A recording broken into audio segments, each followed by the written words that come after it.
معزز محترم بزرگوں اور دوستوں، پردہ خواتین، ماؤں اور بہنوں،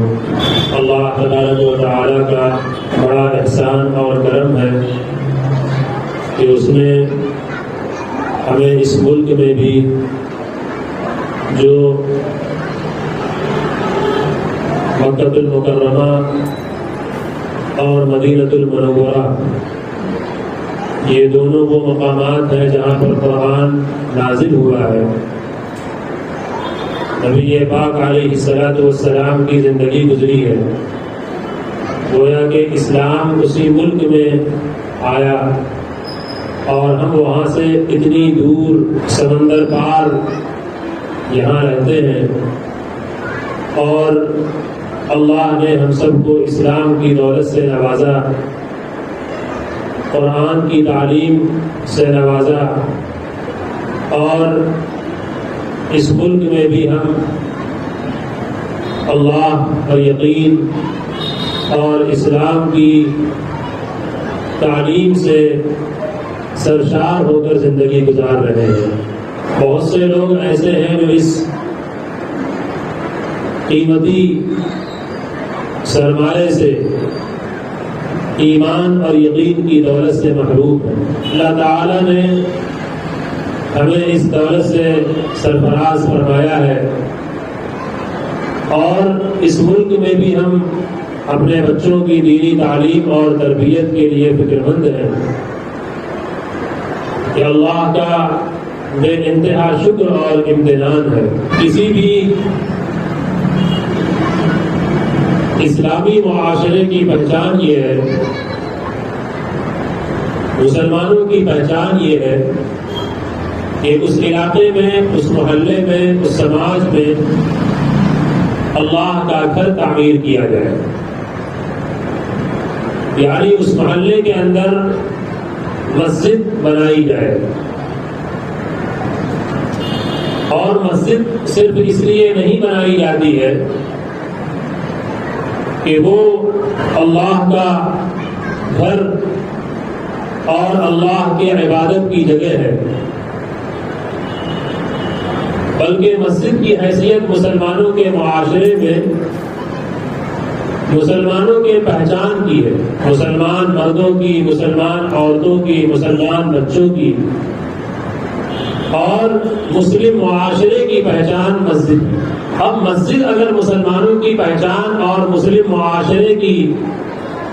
شناخت ہے تو اس کا مطلب یہ ہے کہ مسلمانوں کا قلبی، ذہنی اور دلی تعلق مسجد سے ہونا چاہیے، اور مساجد سے مسلمانوں کا گہرا رشتہ ہونا چاہیے۔ مساجد یقیناً نماز کی بھی جگہ ہے، اور مسجد کو مسجد کہا ہی اس لیے جاتا ہے کہ وہاں پر اللہ کے سامنے سجدہ کرتے ہیں۔ لیکن اگر ہم رسول اللہ صلی اللہ علیہ وسلم کے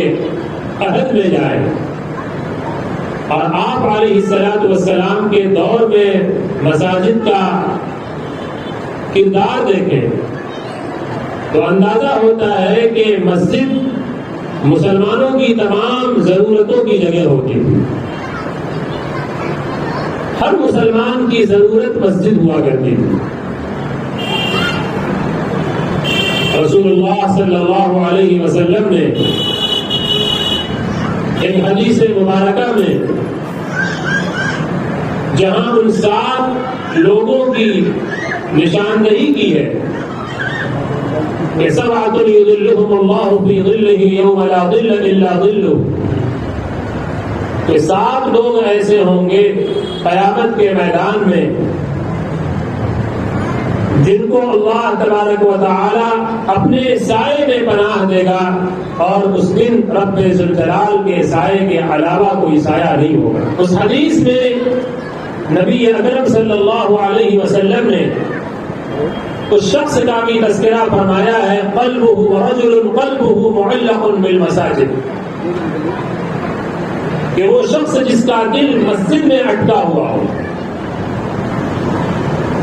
یعنی ایک نماز پڑھ کر وہ مسجد سے جائے اور دوسری نماز لوگ انتظار کریں. وہ ایک نماز پڑھ کر مسجد سے نکلتا ہے تو اس کے ذہن میں یہ بات رہے کہ مجھے پھر دوبارہ مسجد میں آنا ہے. وہ بازار میں رہے، کاروبار میں رہے،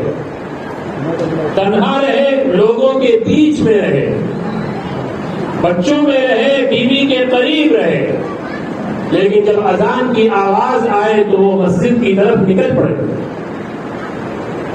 ام المؤمنین حضرت عائشہ صدیقہ رضی اللہ تعالی عنہا فرماتی ہے کہ جب اذان ہوتی تھی تو نبی پاک علیہ الصلوۃ والسلام کی کیفیت ایسی ہو جاتی تھی کہ جیسے ہمیں پہچانتے بھی نہ ہو. یہ معاشرہ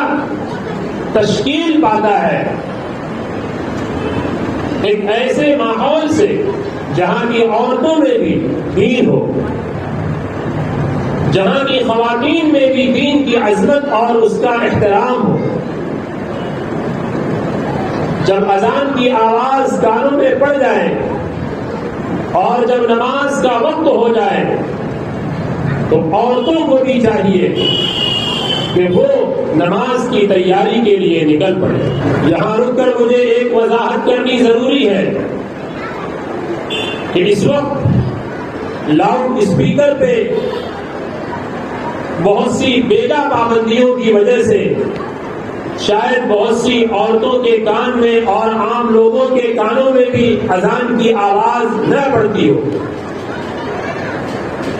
لیکن مجھے امید ہے کہ اس کا کوئی حل ایسا نکالنا چاہیے اور اس پر کوشش کرنی چاہیے. اس وقت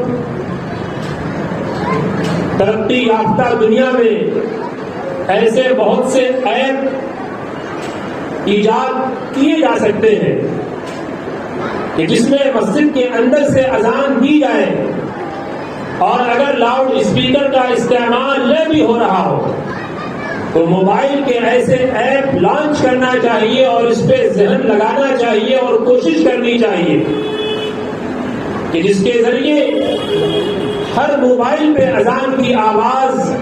مسجد کے مؤذن سے اٹیچ کر دیا جائے. اور مجھے لگتا ہے آئی ٹی میں کام کرنے والوں کے لیے یہ کوئی ایسا مشکل کام نہیں ہے کہ جس پہ توجہ نہیں کی جا سکتی. اور اگر اس طرح کے نظام کو لا دیا جائے تو آج بھی ہم اپنی مسجد کی اذان کی آواز